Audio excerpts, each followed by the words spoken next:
आमतौर पर हम अपने घर या आसपास कभी कूड़ा पसंद नहीं करते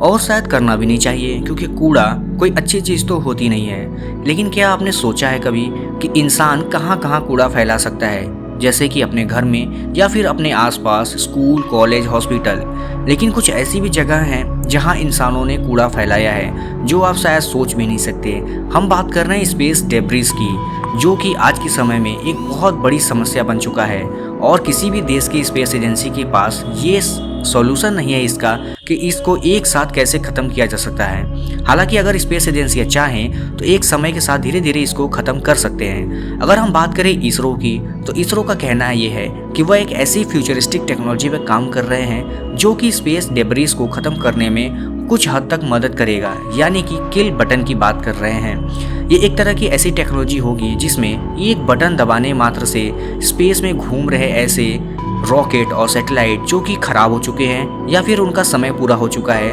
बड़े आसानी से डिस्ट्रॉय किया जा सकता है। आमतौर पर ऐसा देखा जाता है कि ऐसे रॉकेट और सैटेलाइट जो कि खराब हो चुके होते हैं उनको समंदर में गिरा दिया जाता है, क्योंकि उनके मेटेलिक बॉडी की वजह से वह डिस्ट्रॉय तो नहीं होते हैं। लेकिन अगर इस मेटेलिक बॉडी की जगह कुछ ऐसे मटेरियल यूज़ किए जाएं जो कि अपने मोटर के साथ ही जल जाएं एटमॉस्फेयर में ही, तो शायद इस मुसीबत से छुटकारा पाया जा सकता है। इसरो का कहना यह है कि वो इस तरह के मटेरियल पे काम कर रहे हैं जो कि किसी भी रॉकेट के केसिंग्स को इसी मटेरियल से बनाया जाएगा, ताकि वो अपना काम खत्म करने के बाद अपने मोटर के साथ ही डिस्ट्रॉय हो जाए और जल के राख हो जाए, जिससे कि उसको समंदर में गिराने का रिस्क ही ना रहे। और यही टेक्नोलॉजी वो सैटेलाइट के साथ भी यूज़ कर सकते हैं, यानी कि अगर सैटेलाइट चाहे तो पृथ्वी पर बैठे हुए एक इंसान के कंट्रोल में रहेंगी और सिर्फ किल बटन दबाने से ही वो पूरी तरह से डिस्ट्रॉय हो जाएंगी, जिससे कि कुछ हद तक स्पेस डेब्रिस का जो खतरा होता है, खासकर इंटरनेशनल स्पेस स्टेशन पर रहने वाले एस्ट्रोनॉट के लिए, उसको कम किया जा सकता है। और इसरो का मानना है कि अगर एक बार भारत ऐसा करने में सफल होता है तो आने वाले 40 से 50 सालों में भारत के लिए स्पेस डेब्रिस जैसी किसी रिस्क का खतरा नहीं रहेगा और ये टेक्नोलॉजी भारतीय स्पेस एजेंसी को एक नेक्स्ट लेवल पर ले जाके खड़ा कर देगी, क्योंकि ऐसा करने वाले अभी भी बहुत कम देश हैं जो इनके पास ऐसी टेक्नोलॉजी है जो कि स्पेस डेब्रिस को डिस्ट्रॉय कर सकते हैं। अगर हम बात करें एंटी सैटेलाइट मिसाइल की, तो शायद इसके जरिए ये पॉसिबल है, लेकिन ये बहुत खर्चीला और जटिल प्रोसेस है। लेकिन अगर ऐसे मटेरियल ही यूज़ किए जाएं जो कि अपने आप जल कर राख हो सकते हो, तो शायद ये कम खर्चीला प्लस और कम जटिला भी होगा और किसी भी स्पेस इंडस्ट्री के लिए ये बहुत फ़ायदेमंद भी होगा।